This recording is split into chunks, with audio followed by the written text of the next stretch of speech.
का साजरी केली जाते नागपंचमी ते मी तुम्हाला सांगणार आहे. नागपंचमी हा एक महत्त्वाचा हिंदू सण आहे जो साप किंवा नाग देवतांची पूजा करतो. श्रावण महिन्याच्या तेजस्वी अर्ध्या शुक्ल पक्षाच्या 5व्या दिवशी साजरा केला जातो, जो सामान्यतः जुलै किंवा ऑगस्टमध्ये येतो. नागपंचमीला हिंदू पौराणिक कथा आणि धार्मिक परंपरांमध्ये खूप महत्त्व आहे. 2024 मध्ये नागपंचमी शुक्रवार 9 ऑगस्ट रोजी साजरी केली जाईल. दूध लाह्या वाहू नागोबाला, चल ग सखे जाऊ वारुळाला. नागपंचमीच्या आपणा सर्वांना खूप खूप शुभेच्छा. नाग हा महादेवाला प्रिय होता. महादेव वासुकी सापाला आपल्या गळ्यात ठेवत होते.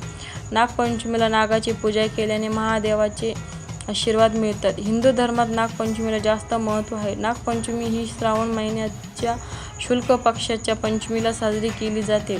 यावर्षी नागपंचमी 21 ऑगस्ट रोजी. जो कोणी ह्या दिवशी नागदेवतेची पूजा करतो त्याची सापाबद्दलची भीती निघून जाते. कुंडलीतील काल सर्पदोष दूर करण्यासाठी नागदेवतांची पूजा केली जाते. नागपंचमीच्या दिवशी महादेवाची पूजा केली जाते. यंदाची नागपंचमी विशेष सांगितली गेली आहे. यंदाच्या नागपंचमीला 2 शुभ संयोग आहेत. यावेळी शुक्ल योग आणि अभिजित मुहूर्त असा संयोग आहे. ह्या शुभ योगाचा परिणाम 4 राशींवर होईल. ह्या 4 राशींमध्ये मेष, वृश्चिक, धनु आणि कुंभ आहे. नागपंचमीला हे 2 शुभ योग आल्याने वरील 4 राशींवरील दुःख नष्ट होईल. वैवाहिक जीवनात आनंद येईल. प्रत्येक क्षेत्रात यश मिळेल. नागपंचमी का साजरी केली जाते? नागपंचमी सण साजरे करण्याचे काही कारण सांगितले जातात. नाग हा महादेवाला प्रिय होता. महादेव वासुकी सापाला आपल्या गळ्यात ठेवत होते. नागपंचमीला नागाची पूजा केल्याने महादेवाचे आशीर्वाद मिळतात. नागपंचमीच्या दिवशी नागाची पूजा केल्याने कालसर्पदोष दूर होत असल्याचे सांगितले जाते. ऐतिहासिक कथा. अर्जुनाचा नातू राजा परीक्षितचा मुलगा जन्मजय यांनी आपल्या वडिलांच्या मृत्यूचा बदला घेण्यासाठी नागांचा कुळ संपविण्यासाठी यज्ञ केला, कारण त्यांच्या वडिलांचा तक्षक सापाने मारले होते. ऋषी जरत्कारूचा मुलगा आस्तिक मुनीला ही बाब माहीत होता. त्यांनी नागाचे कुळ वाचवण्यासाठी यज्ञ थांबविला. हा यज्ञ श्रावण महिन्याच्या शुक्ल पंचमीला थांबवला होता. तेव्हापासून नागपंचमी साजरी केली जाते. नागपंचमी पूजेची विधी. नागपंचमीच्या दिवशी सकाळी उठून आंघोळ करावी. स्वच्छ कपडे घालून शिवलिंगावर पाणी, कच्चे दूध, दही आणि शहदाचा अभिषेक करावा. त्यानंतर नागदेवताचाही अभिषेक करावा. नागदेवतेवर दूध चढवून नागदेवतेची आरती करावी. दुधाच्या प्रसादाचे काय महत्त्व आहे? नागपंचमीला एक महत्त्वाचा पैलू म्हणजे साप किंवा त्यांच्या मूर्तींना दूध अर्पण करणे. हिंदू परंपरामध्ये दूध हे पवित्र आणि शुद्ध अर्पण मानले जाते आणि ते नागदेवतांना प्रसन्न करते असे मानले जाते. नागपंचमी विधीचा दुधाचा अत्यावश्यक भाग का आहे याची काही कारणे येथे आहेत.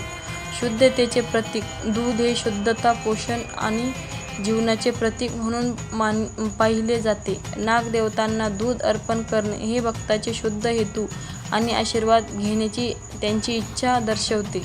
सापाचा स्वभाव जळजळीत असतो असे मानले जाते आणि दूध अर्पण केल्याने त्यांचा स्वभाव थंड होतो, त्यामुळे ते शांत होतात. पौराणिक महत्त्व. हिंदू पौराणिक कथांमध्ये असे म्हटले जाते की समुद्रमंथन दरम्यान सर्प राजा वासुकीचा दोरी म्हणून वापर केला जात असे. मंथनाने अमरत्वाचे दैवी अमृत तयार केले, जे नंतर देवांनी सेवन केले. नागपंचमीला सापांना दूध अर्पण करणे ह्या पौराणिक घटनेचे प्रतीक आहे. नागपंचमी आणि कालसर्पदोष. हिंदू ज्योतिषशास्त्रात कालसर्पदोष ही अशी स्थिती आहे जी एखाद्या व्यक्तीच्या कुंडलीमध्ये राहू आणि केतू, चंद्र नोड्समध्ये सर्व ग्रह स्थित असतात तेव्हा उद्भवते असे मानले जाते. ह्या दोषाने प्रभावित व्यक्तींना जीवनाच्या विविध पैलूंमध्ये अडथळे आणि अडचणींचा सामना करावा लागतो. नागपंचमीला नागाची पूजा करणे हा कालसर्पदोषाचा प्रभाव कमी करण्यासाठी एक प्रभावी उपाय मानला जातो. भक्त विशेष पूजा करतात, मंत्राचा जप करतात आणि सर्प देवतांना त्यांचे आशीर्वाद मिळण्यासाठी आणि ह्या ज्योतिषशास्त्रीय स्थितीचे नकारात्मक प्रभाव दूर करण्यासाठी प्रार्थना करतात. नागपंचमी मंत्र. मंत्राचा जप हा नागपंचमी विधीचा अविभाज्य भाग आहे. ह्या उत्सवाशी संबंधित 2 महत्त्वपूर्ण मंत्र आहेत. नागपंचमी मंत्र. ओम नमो नागराजाय, नमो वासुकी शेषाय, नमो पद्मनाभाय, नमो तक्षकाय, नमो कालियाय, नमो पिंगलाय, नमो कर्कटाय, नमो शंखपालाय, नमो धृतराष्ट्राय, नमो नागेभ्यो नमो. नागपंचमी ही काही सावधगिरी आणि श्रद्धेशी संबंधित आहे, ज्यांचे भक्त उत्सवादरम्यान पालन करतात त्यापैकी काहींचा समावेश आहे. खोदकाम टाळणे. नागपंचमीला पृथ्वी खोदल्याने भूगर्भात राहणाऱ्या सापांना इजा होऊ शकते किंवा मारता येईल असे मानले जाते. त्यामुळे लोक या दिवशी शेतात नांगरणी करणे किंवा माती खोदणे टाळतात. झाडे न तोडणे. नागपंचमीच्या दिवशी झाडे तोडणेही टाळले जाते, कारण त्यात सापाचे वास्तव्य असू शकते आणि झाडांना इजा केल्यास सापांना इजा होऊ शकते.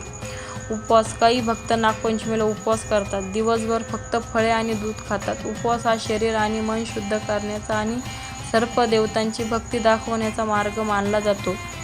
आशीर्वाद मागणे असे मानले जाते. नागपंचमीला नागाची पूजा केल्याने साप चावण्यापासून आणि सर्पाशी संबंधित इतर धोक्यापासून संरक्षण मिळते. भक्त आपल्या कुटुंबाच्या कल्याणासाठी, समृद्धीसाठी नागदेवतांचे आशीर्वाद घेतात. नागपंचमी हा सण संस्कृती आणि पौराणिक कथांमध्ये खूप महत्त्वाचा आहे. हा सर्प देवतांचा सन्मान आणि पूजा करण्याचा दिवस आहे. त्यांचे संरक्षण, समृद्धी आणि कालसर्पदोषाच्या निर्मूलनासाठी त्यांचे आशीर्वाद मिळवण्याचा दिवस आहे. हा सण भारतभर मोठ्या भक्तिभावाने आणि उत्साहाने साजरा केला जातो. प्रत्येक प्रदेशात त्यांच्या विशिष्ट परंपरा आणि विधी आहेत. नागपंचमी 2024 जवळ येत असताना आपण ह्या प्राचीन सणाचा आत्मा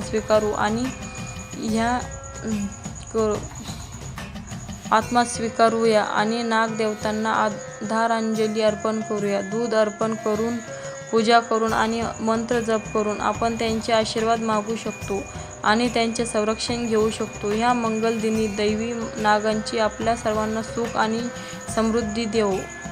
जर आजचा व्हिडिओच्या माध्यमातून तुम्हाला माहिती आवडली असेल तर व्हिडिओला लाईक आणि चॅनलला सबस्क्राईब करा. धन्यवाद.